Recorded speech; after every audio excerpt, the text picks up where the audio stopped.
Some of you don't have a busy life, you have an urgency addiction. Because when things slow down, you don't feel peaceful. You feel anxious, you feel guilty, you feel exposed, you feel like something must be wrong, so you speed back up and you call it productivity. But it's really a nervous system trying to stay in control. Our official alignment anchor: yellow light, pause, breathe. Right where I am, God is. So I ask, what's the most aligned next step? Not the most impressive one, and I move one faithful step at a time. Here is today's consequence. When you are addicted to urgency, you will confuse panic with purpose, and you will call pressure momentum. You will make decisions too fast. You will say yes too quickly. You will respond before you've listened. You will build your life around right now and then wonder why you feel scattered. Because urgency steals discernment, and discernment is where alignment lives. In this conversation, there are two familiar characters. Character A is the sprinter. The sprinter is capable, motivated, and exhausted. They feel safest when they're moving fast. The sprinter looks like answering immediately so no one is disappointed. Overcommitting because I'll figure it out later. Filling every quiet moment with tasks. Treating rest like a reward instead of a requirement. Feeling irritable when things slow down.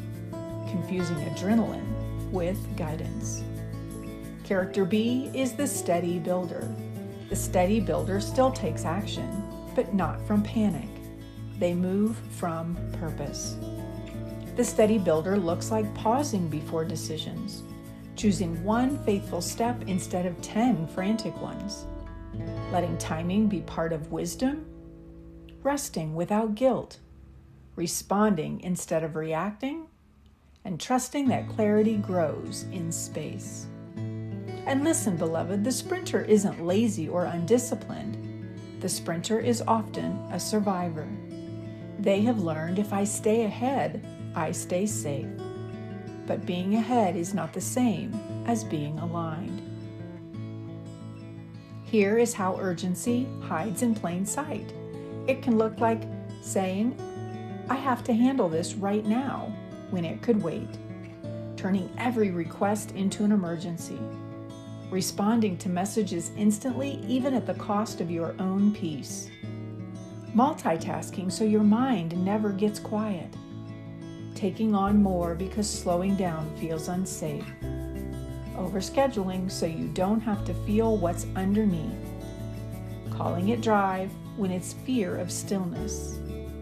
Feeling restless in moments of calm. And here is our yellow light check-in. Is this actually urgent, or am I avoiding stillness? And here is the truth that steadies everything. Urgency is not guidance. Urgency is often activation. And if God is love, love does not rush you. Love leads you. You see, green light is not fast. Green light is true. And red light is not I'm falling behind. Red light is I'm being driven by pressure.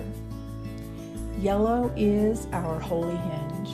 Yellow is where you pause long enough to hear the difference between panic and purpose. Because a life built on urgency may look impressive, but it won't feel like peace.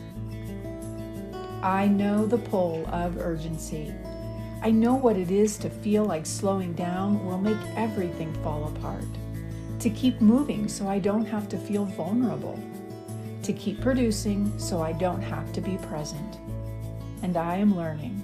Urgency is a sedative. It numbs you to what you don't want to face. But the real cost is very real, because urgency makes you quick, but not wise. The shift came when I realized I don't need to move faster. I get to move truer. Urgency is like driving with your hazard lights on all day. Everything feels like an emergency. Your body stays braced. Your attention stays scattered. Eventually, you can't tell the difference between a real crisis and an uncomfortable feeling. Yellow light is when you turn off the hazards and check the road. Is there actual danger, or am I just activated? The pivot protocol: pause, assess, and decide. Here's how to practice this today. First, we pause. When you feel the rush, the pressure, the right now, take one breath and say, yellow light. Our second step is to assess. Ask 3 questions. Is this truly urgent or just uncomfortable? What am I afraid will happen if I slow down? What is the most aligned next step? Not the fastest one. And if you want the alignment chain, use this. Premise: what am I believing? Vision: what do I really want? Purpose: why does it matter? And strategy: what is the next faithful step? Because urgency often runs on a premise like, if I don't do it now, I will lose control. And beloved, control is not peace. Alignment is peace. Our third step is to decide. Make one aligned decision. Not 10, just one. And here are 3 options. Slow the response. I'll get back to you after I think about it. Or choose one task and finish it. One faithful step, not a frantic pile. Or choose a boundary with me. Not today. I can do it on, and fill in the blank. And remember, this is not the most dramatic step, and it's not the most impressive step. It is the next faithful one. So here is your charge for today. Stop romanticizing urgency. Urgency is not purpose. Pressure is not calling. Our yellow light, beloved, is to pause, assess, and decide. And today, practice this sentence. I am not behind. I am being guided. If you like to journal, use the following prompt. Where does urgency run my life? And what would change if I chose one steady step instead? If something in today's conversation stirred you, don't rush past that. That stirring is often the soul's way of saying, pay attention, this is your yellow light. And you don't have to navigate this alone. If you are craving clarity, if you're ready to live with purpose and you want aligned action that holds up in real life, I would love to support you.